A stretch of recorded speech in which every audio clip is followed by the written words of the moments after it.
It's a beautiful weekend here in the Pacific Northwest, and I have my sights set for the Oregon coast, heading down Highway 101. With me still learning the new places since our recent move to Oregon, as well as wishing to avoid the unmelted snow, the coast was looking to be the perfect alternative for the next couple of days.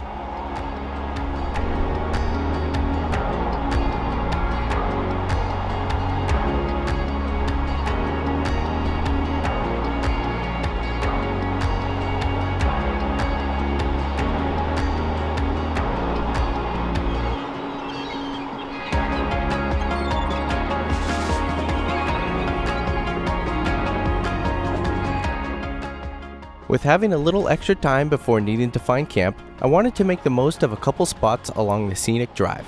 One of these being a spot called Devos Churn.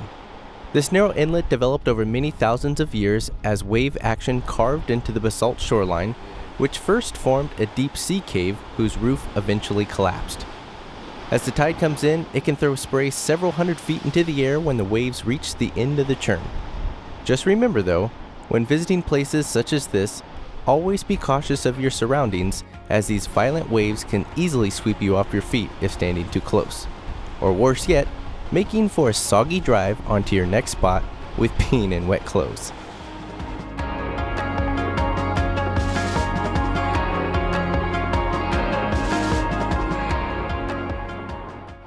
Hey folks, welcome back to another adventure. If you couldn't tell by now, I'm heading south on Oregon's beautiful coastline along Highway 101.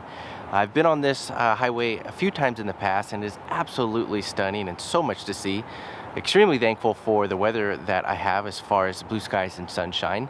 But unfortunately, this trip is a solo one due to the work schedule. Shelby wasn't able to tag along, but regardless, I'm still gonna get out, have some fun, and see what we can get into.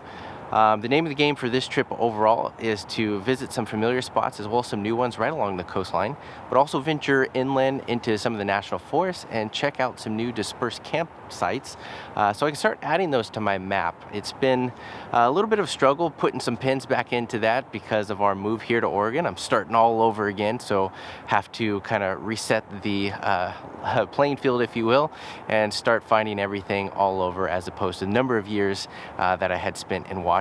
But that's all part of the adventure, finding new places whether they work or don't.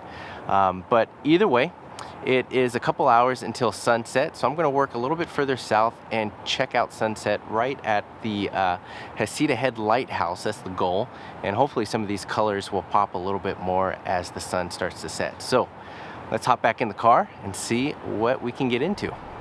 Before making my way to the lighthouse, I took a quick detour on a couple side roads in anticipation of finding camp. While it was a bust on potential new sites, it was awesome to see a family of deer right on the road. They were patient enough to hold still, allowing me to get the telephoto lens out for even a closer view.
It was now time to hunt for camp.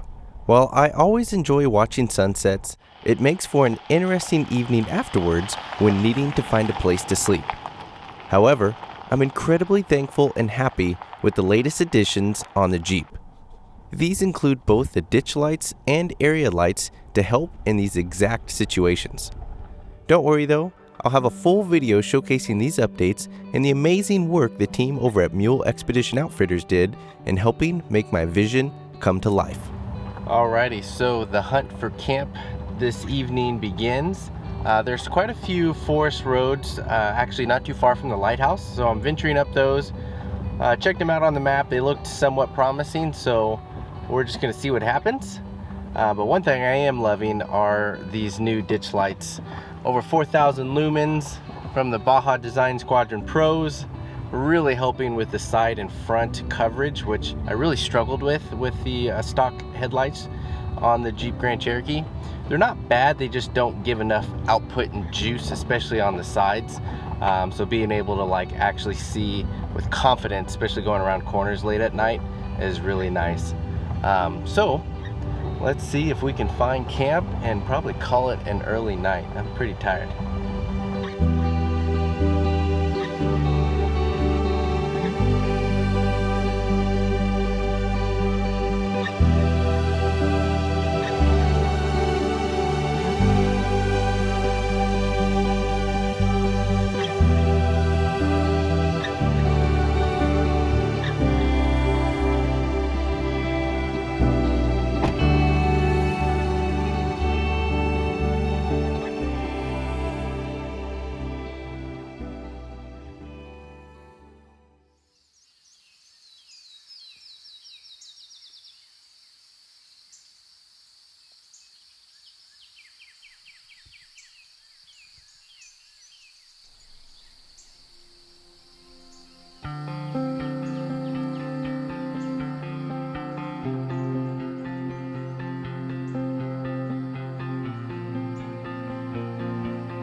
Well, good morning everybody.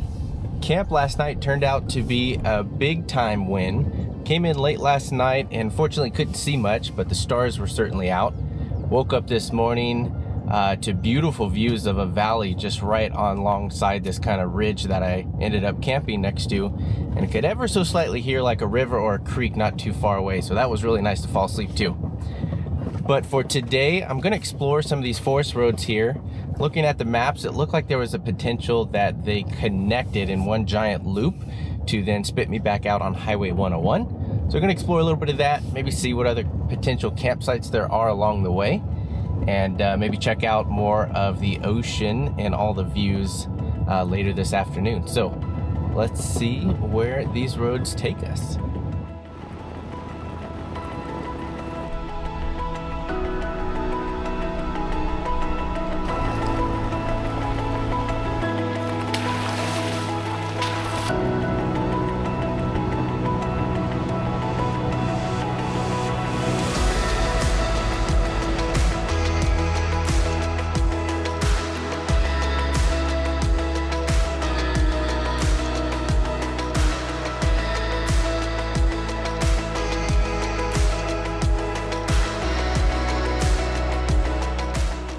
On any trip, no matter where, I'm always using my navigation app to search and save potential sites. Whether they are used in that current moment or helping your future self for having known spots to come back to, the adventure and exploring areas is what it's all about. Now, not every site is going to be a winner or the so-called epic camp, but this is just how things go as you build your list.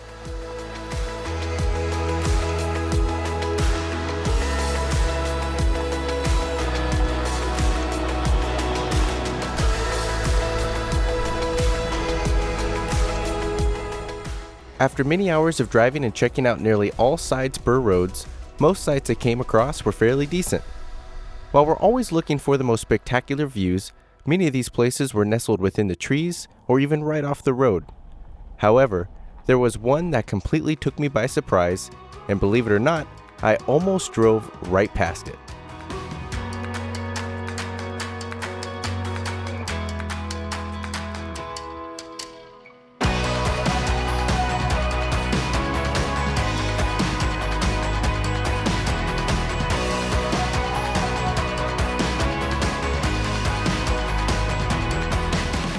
So this kind of proves my point. Even though you might come across a lot of meh style camps or ones that are just total dead end, if you keep looking, you're eventually going to find that one incredible spot. And I think I did for this afternoon.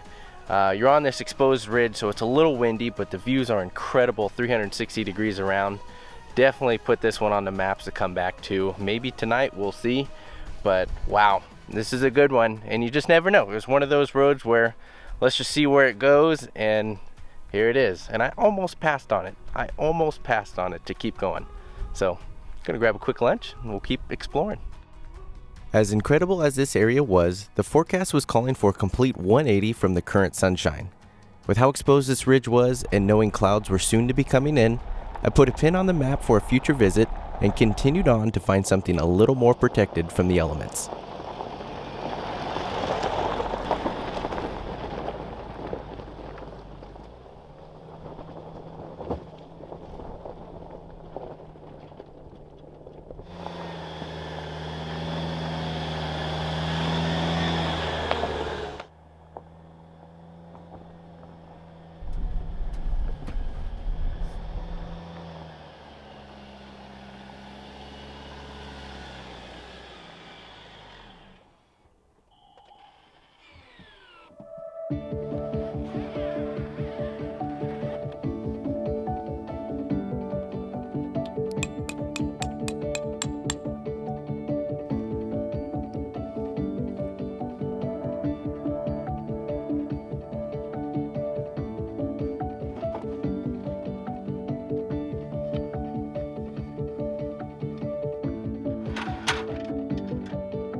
Cheers, everybody. All right, real fast, let's talk about a product that is not popular by anyone, but is appreciated by everyone, and that's gonna be floor liners. Now for me, I've been using these 3W floor liners for quite some time. That includes trips in the snow, hiking on the sandy beach, trekking through the mud, and even camping here in the rain, which is definitely in my future with these dark clouds. But when you're out in all those elements, you're more than likely going to be bringing all that into your vehicle. Now for me, I'm a little bit of a clean freak and borderline OCD on wanting a clean interior. I just like to, you know, have longevity in things that I have an investment with, and floor liners are the first step. Now for these ones, I have them not only in the front passenger and driver, but the back as well as the trunk, and they've been fantastic from day one. Right out of the box, they hold their shape. What they do is they actually 3D laser measure and scan each of the vehicle's interior to have exact fit. So there's no curling or bending or any of that stuff around the edges, so you're not going to get anything underneath the mats, and they fit perfectly. What's even nice is my Grand Cherokee here, there's fasteners at the back, 2 of them for the front driver and passenger, and they hold the mat really nice in place. But if you have a vehicle that doesn't have that, these mats are actually anti-slip. And what I found to be really useful is when I'm running up and down the trail, especially in the rain or the snow, bringing a lot of that inside the vehicle. And when you're navigating the gas and brake, especially on these trails, having no slippage is going to be key. On top of that, there's no odor from day one, especially right out of the box.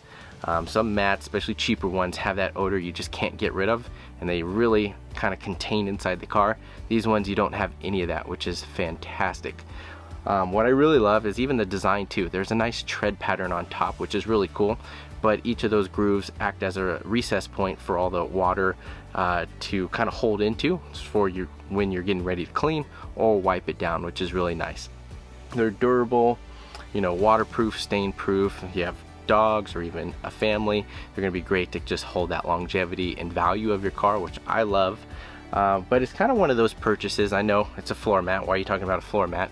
It's one of those purchases that you just do once and you set and forget it. And for these 3W floor liners, it's been exactly that, because they just work and you don't have to think about it. Usually things that work, you don't have to think about.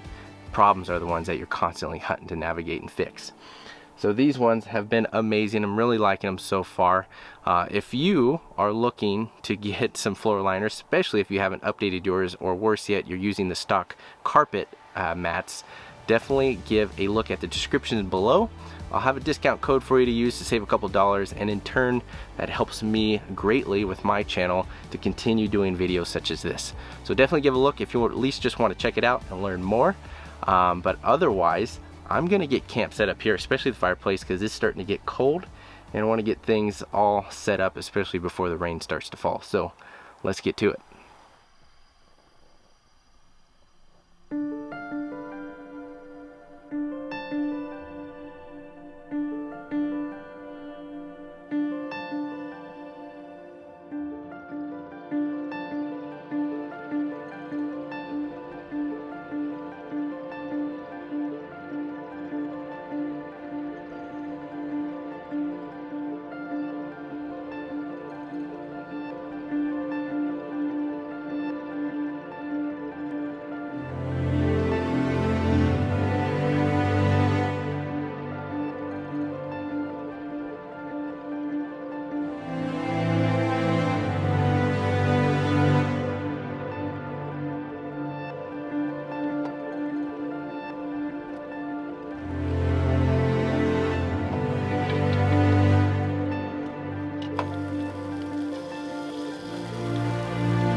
I tell you what, nothing beats the sound of falling asleep to rain. Even more so knowing there's hardly anything to dry out with our new sleeping setup. Though as with all trips, today would be my final day out here along the coast. So with a quick pack down at camp, there was one final stop I wanted to make before heading home.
Well, alright guys, that is going to do it for me on this trip.